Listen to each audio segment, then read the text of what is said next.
bana yeke gıydım, bahşettiniz ömre yadı. Mehrinizi kalba çayıp, baryan bugün bakta sarı. Kakam dünyanın nurudur,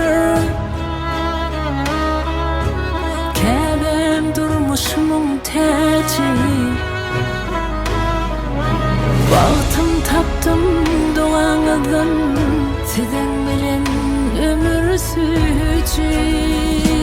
Ayırmasın bir Allah sizin bahar yağdığınızdan.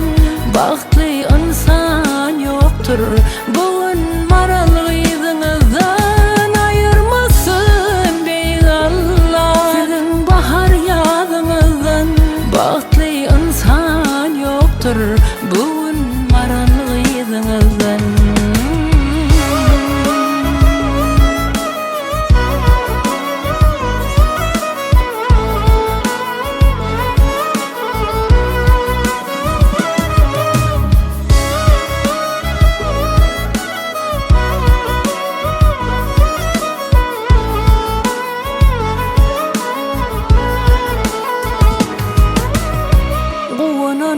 Kuvancığım, menin mehrem doğanlarım. Şanınıza avray koşup, mehrinize dayanarım.